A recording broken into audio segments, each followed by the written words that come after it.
Au sommaire, complantation, un petit tour du côté d'Eguisheim, un objet gonflable très particulier et pratique. Et pour finir, un tour en Vénétie pour parler du Prosecco.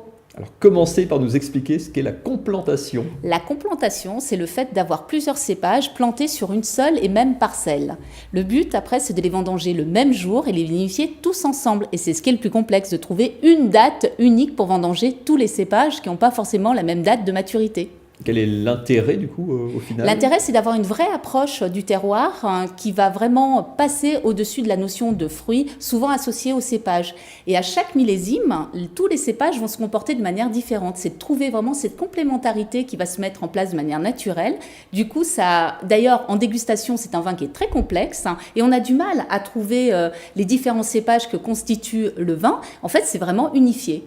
Je ne connaissais pas du tout. C'est quelque chose qu'on retrouve souvent en Alsace ou ailleurs? Alors, à l'heure actuelle, c'est une rareté, mais c'est vraiment une pratique historique en Alsace. Dans les années 50, on avait de nombreuses parcelles complantées. Maintenant, à partir de 62, l'Alsace a été classée en AOC et du coup, la complantation a commencé à disparaître parce que c'était la culture du monocépage. C'était un vin, un cépage. Donc, effectivement, d'ailleurs, c'est ce qui a conduit au rajeunissement du vignoble, puisqu'on a arraché des plants des parcelles pour garder un seul cépage par parcelle.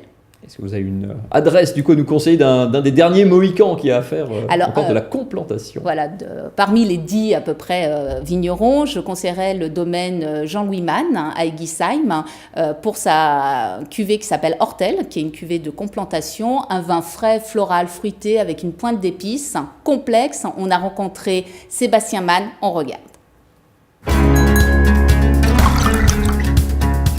J'aurais toujours voulu être sommelier.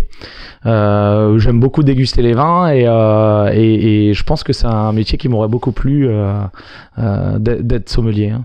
Et ce contact avec les gens aussi, j'aime beaucoup le contact avec les gens. Bah, c'est logique, du coup, je me passerai pas de verre. Ça, c'est un outil qui me semble important. Alors, un bon verre, hein, parce qu'en Alsace, un bon verre, c'est un verre qui a une taille assez importante, qui a une finesse, qui a une élégance. Par exemple, j'adore les verres Alto, qui sont vraiment des verres d'excellence. Mais je trouve que c'est important. Quand on boit un bon vin, il faut un bon verre. Sinon, on a tendance à le fermer.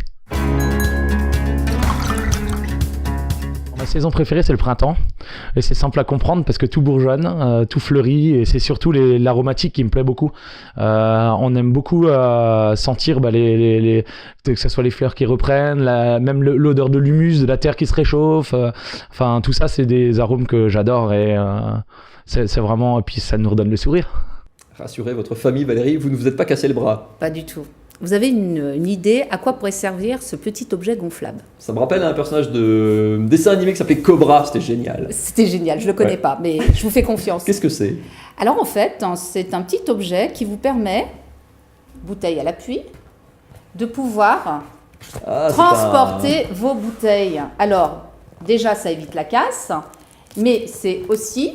d'un point de vue thermique, ça évite les chocs thermiques. Donc, ça prend un peu de place, certes, mais par contre, la bouteille que vous avez achetée de retour de vacances, elle revient intacte chez vous. Bon, sinon, si vous l'avez testé en le filant à une compagnie aérienne ou un truc comme ça? Pas testé non, personnellement, mais testé à la maison dans un bagage, ça bouge pas. C'est vraiment hyper pratique. Pas mal, il fallait y penser. Allez, votre coup de cœur happy de la semaine. Alors, le coup de cœur happy de la semaine, on part en Italie, dans le nord de l'Italie, dans la Vénétie, pour être plus précise, au cœur du Prosecco. Et dans le lieu historique du Valdo Biadene, qui est le cœur historique du Prosecco, le cépage, c'est Glera. Avant, il s'appelait Prosecco, maintenant c'est Glera.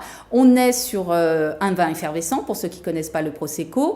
On est différent des méthodes traditionnelles type crémant et champagne, parce que la prise de mousse se fait en bouteille pour les crémants et les champagnes. Là, la prise de mousse va se faire en cuve. Ça donne un vin effervescent plus facile d'appréhension, c'est plus léger, plus frais. La mousse, elle est extrêmement fine, les bulles sont persistantes. Là, on est sur un très joli Prosecco, vraiment le vin de convivialité. Le nez, on est sur des arômes de pêche, d'abricot, de clémentine, de mirabelle, avec une pointe d'amande qui est typique du cépage Glera. La bouche reste fraîche, avec une bonne persistante, vraiment le vin de convivialité.